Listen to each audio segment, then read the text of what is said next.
ada lagu yang suka kita nyanyikan. Kami berkumpul Tuhan di hadapan tahta-Mu. Dulu saya jadi orang Kristen sejak saya SMP. Sekarang saya udah 53 tahun. Berapa tahun yang lalu tuh? Saya gak kenal sama Tuhan loh. Jadi kalau saya datang ke hadapan tahta Tuhan, itu saya ngebawa persoalan-persoalan saya yang saya gak seneng dengan kehidupan saya. Saya komplain inilah, hidup saya kurang inilah, saya mau ini. Semua kebutuhan-kebutuhan jasmani saya minta ke Tuhan. Itu yang saya lakukan dulu. Tuhan memberkati saya. Tapi sukacita dan damai sejahtera di dalam hati, itu gak saya dapatkan. Kalau saya sakit ya saya bisa ke dokter, Tuhan berkatin saya. Saya bisa makan makanan yang enak, Tuhan berkatin saya. Tapi dengan hubungan saya dengan orang lain, itu gak penuh hubungannya. Gak ada kasih yang penuh, rasa damai, tenang, khawatir ada terus. Jadi kurang terus rasanya. Setelah saya diproses sama Tuhan dan akhirnya saya tahu firman Tuhan maksudnya apa. Saya ngerti firman Tuhan ngomong apa. Di situ saya mengalami pembaharuan pikiran. Dan saat saya mengalami pembaharuan pikiran oleh karena firman Allah, saya jadi berubah. Lagu kami berkumpul Tuhan di hadapan tahta-Mu. Fokus saya udah bukan diri saya. Bukan persoalan masalah saya yang saya gak pernah bersyukur apa yang sudah saya dapat. Tapi saya berpusat pada apa yang dilakukan oleh Allah. Apa yang dikerjakan oleh Allah untuk keselamatan saya. Kok saya bisa boleh ya datang ke tahta Tuhan yang maha tinggi, yang maha kudus? Siapa saya gitu?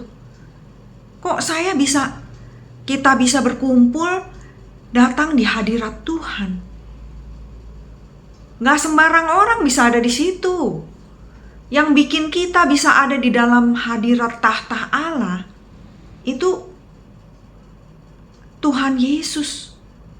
Pengorbanannya, kematiannya, dan kehidupan yang Dia berikan kepada kita. Itu yang bikin kita manusia bisa layak ada di hadapan Allah yang maha tinggi, yang maha kudus. Aduh, beda jauh kita sama Tuhan. Jadi lain rasanya. Jadi berpusat pada Allah. Di situ saya sangat merasa kecil banget, tapi bahagia. Karena saya punya Allah yang sangat mengasihi saya.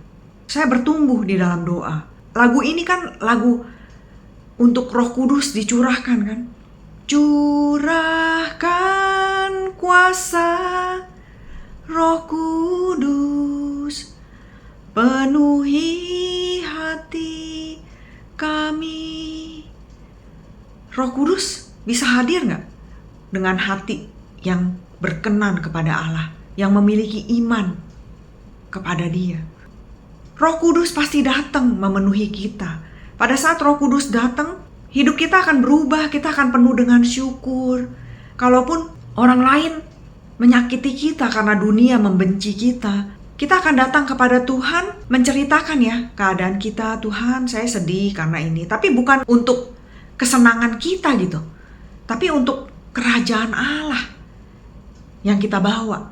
Bukan untuk fokus, aduh Tuhan kok gak berkatin saya ya. Aduh Tuhan kok orang lain kok lebih enak hidupnya pakai tas bermerek, mobilnya Alphard, BMW listrik. Aduh Tuhan, aku pengen dong. Udah gak kayak gitu. Itu mah gak kelas lagi kita. Itu gak penting. Semuanya itu akan habis dan akan hilang. Tapi kalau kita kehilangan nyawa kita, buat apa kata Tuhan? Kita punya seluruh dunia tapi kita kehilangan nyawa. Buat apa? Tuhan yang memberikan kita kehidupan untuk selama-lamanya. Pengenalan akan Allah, dia akan membuat kita bertumbuh di dalam doa. Kalau kita berpusat pada diri kita sendiri, gak pernah bersyukur, datang ke tahta Allah itu seakan-akan kita memang layak ada di situ, padahal kita gak tahu Tuhan Yesus itu sudah lakukan apa. Kita masih ngelihat kita kurang melulu. Roh Kudus bisa datang gak? Gak akan pernah bisa datang kalau cara kita berdoa seperti itu. Makanya hidup saya kan gak pernah berubah.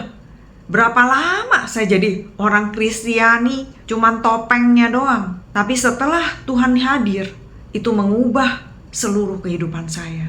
Terima kasih, Tuhan Yesus memberkati.